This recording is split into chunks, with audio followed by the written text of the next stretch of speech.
Agora, em 1 Tessalonicenses capítulo 5, o texto começa a dizer: Irmãos, quanto aos tempos e épocas, não precisamos escrever-lhes, pois vocês mesmos sabem perfeitamente que o dia do Senhor virá como ladrão à noite. No capítulo anterior, Paulo estava falando da vinda de Jesus e da ressurreição dos santos. E aqui ele começa dizendo quanto aos tempos e épocas, que ele não precisava falar com eles, pois eles sabem perfeitamente que esse dia vai vir como um ladrão. Como está escrito em Atos capítulo 1, verso 7, que Jesus respondeu aos discípulos: Não lhes compete saber os tempos ou datas que o Pai estabeleceu pela sua própria autoridade. Mas Paulo começa a dizer desse dia que ele vai vir como um ladrão. E quando as pessoas estiverem dizendo paz e segurança, então, de repente, a destruição virá sobre eles, como dores a uma mulher grávida, e de modo nenhum escaparão. Paulo usa aqui a mesma metáfora que Jesus usou em Mateus capítulo 25. Como está em Lucas 17, verso 24, Jesus diz: Pois o Filho do Homem, no seu dia, será como relâmpago, cujo brilho vai de uma extremidade à outra do céu. Assim como foi nos dias de Noé, também será nos dias do Filho do Homem, que as pessoas estavam distraídas, vivendo as suas vidas até que veio o dilúvio. Acontecerá exatamente assim no dia que o Filho do Homem for revelado, assim como foi nos dias de Noé. Mas vocês, irmãos, os irmãos da igreja de Tessalônica, não estão em trevas, ou seja, não estão vivendo em trevas, para que esse dia os surpreenda como ladrão, para que o dia da volta de Jesus os pegue de surpresa. Vocês, todos irmãos da igreja de Tessalonicenses, são filhos da luz, filhos do dia. Não somos da noite, nem das trevas. Portanto, não durmamos como os demais, mas estejamos atentos e sóbrios. Pois os que dormem, dormem de noite, e os que se embriagam, embriagam-se de noite. Nós, porém, que somos do dia, sejamos sóbrios, vestindo a couraça da fé e do amor e o capacete da esperança da salvação.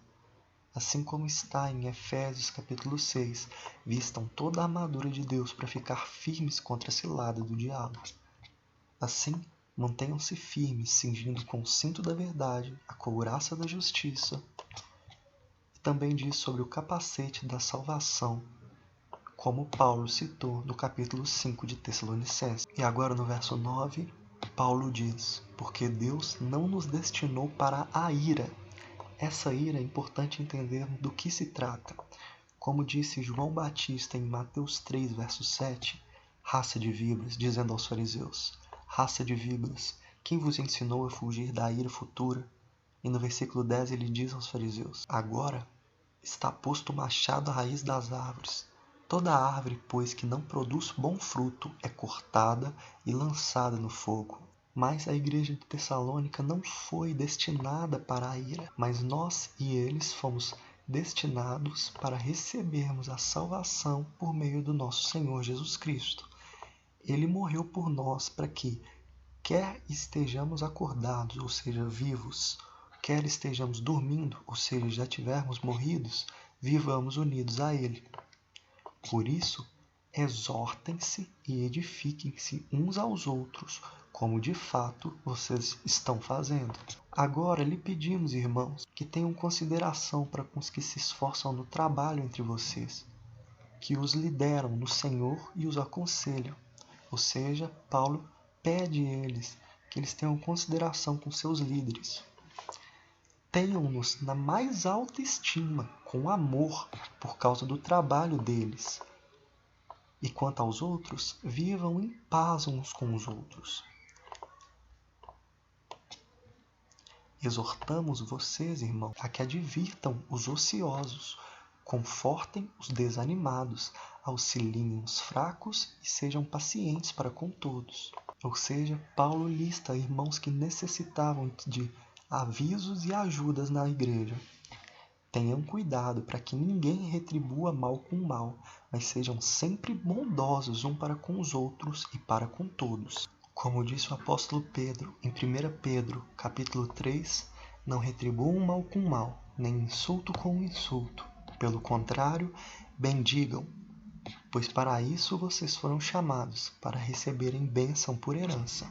Paulo continua dizendo no verso 16: alegrem-se sempre, assim como ele disse muitas vezes em suas outras cartas.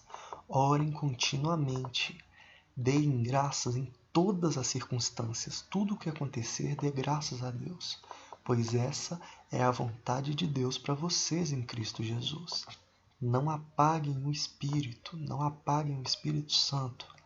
Não tratem com desprezo as profecias, ou seja, creiam nos profetas e creiam nas profecias que os próprios apóstolos e o Senhor Jesus disse a eles. Mas façam uma coisa, ponham à prova todas as coisas e fiquem com o que é bom, ou seja, provem todas as coisas que você ouvirem e retém apenas aquilo que é bom. Afastem-se de toda forma de mal.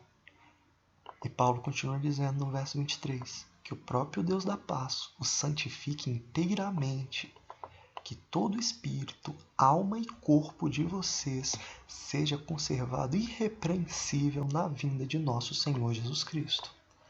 Aquele que os chama é fiel e fará isso. O próprio Senhor Jesus vai fazer nosso espírito, alma e corpo ser conservado irrepreensível na vida do Senhor. Irmãos, orem por nós. No verso 25, Paulo pede a intercessão dos irmãos. Saúdem todos os irmãos com um beijo santo, encorajando a comunhão.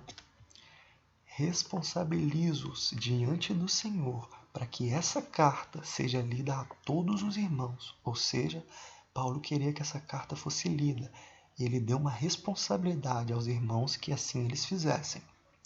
E Paulo se despede dizendo: a graça de nosso Senhor Jesus Cristo seja com vocês. E assim termina 1 Tessalonicenses.